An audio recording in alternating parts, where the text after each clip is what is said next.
मंगलमूर्ती मोरया, गणपती बाप्पा मोरया. तर बाप्पांना आवडतात ते मोदक. तरी ते विविध प्रकारचे मोदक, पेढे, केळी बघा अशी भरपूर आरास आहे. आणि तुम्हीसुद्धा बाप्पाचं दर्शन घ्या.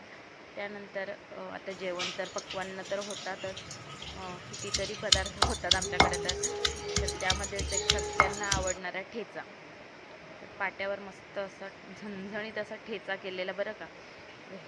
खरं तर ना ताईंनो, आपण आधुनिक पद्धतीमध्ये कितीही पुढे गेलेलो असलो तरी पारंपरिक पद्धती ज्या आहेत त्या मला पण जपायला आवडतात. तर पाट्यावरची चटणी असेल, ठेचा असेल, वाटण असेल किंवा मग चुलीवरचा स्वयंपाक असो, हे सगळं मी अगदी मनापासून करत असते.